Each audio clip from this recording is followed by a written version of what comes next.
पूजा, shiny एक talented और एक इंटेंस एक्टर है ना।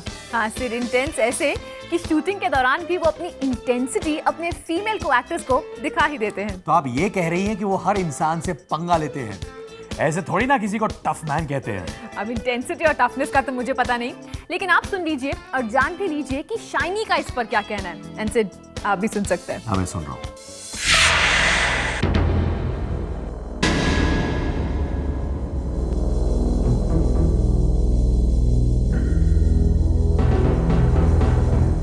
शाइनी आहूजा की है एक इंटेंस एक्टर की इमेज और उनकी ये इंटेंसिटी कभी कभार दखल अंदाजी के रूप ले लेती हैं। अक्सर शाइनी और उनके फीमेल को स्टार्स के बीच सेट पर हुई अनबन की खबरें आती रहती हैं।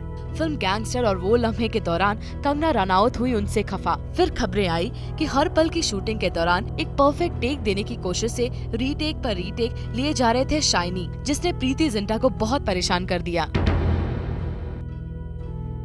और अब खबरें ये हैं कि हाईजैक के सेट्स पर जब शाइनी ने ऐशा को एक्टिंग का पार्ट पढ़ाना चाहा, तो बेबाक ऐशा ने भी उन्हें अपने काम से काम रखने की हिदायत दी।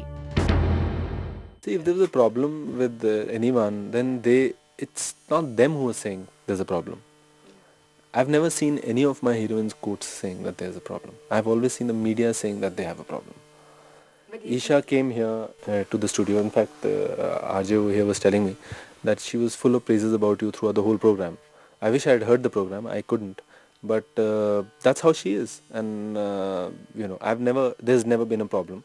Now, if I start giving explanations to everybody, I'll be doing all day is just doing this only and not shooting my films.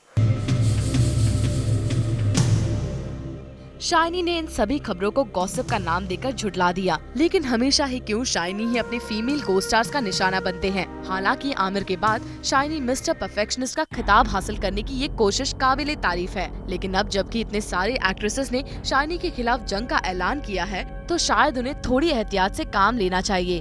खैर, इन सब बातों पर तो शाइनी ज्यादा ध्यान नहीं दे रहे हैं और सिर्फ कॉन्सेंट्रेट कर रहे हैं अपने करियर पर। और ये सही भी है, क्योंकि दिन ब दिन न्यू कमर्स की एंट्री के चलते कंपटीशन जो बढ़ रहा है। I have my journey. Everybody has their journey.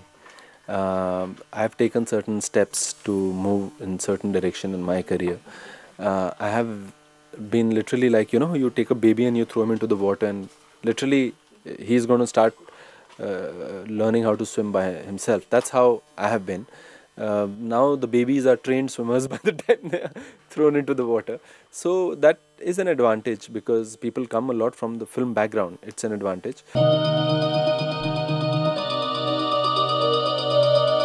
Shiny इस बात में कोई शक नहीं है कि आपके नॉन फिल्मी बैकग्राउंड के चलते आपके अचीवमेंट्स वाकई ही काबिल तारीफ हैं। लेकिन ये भी सच है कि कंपटीशन बहुत जोर से आपके दरवाजे पर दस्तक दे रहा है और इसका सबसे बड़ा सबूत मिला जब आपकी फिल्म हजारों ख्वाहिशें ऐसी में उन्हें ब्रेक देने वाले मेंटोर डायरेक्टर सुधीर मिश्रा ने अपनी अगली फिल्म तेरा क्या होगा जॉनी के लिए शाइनी के बजाय नील नितिन मुकेश को साइन किया। शाइनी के टैलेंट पर पूरी तरह से भरोसा रखने वाले सुधीर मिश्रा के इस डिसीजन से शाइनी को झटका तो लगा होगा और शायद नए उभरते सितारों से कंपटीशन का आगाज भी।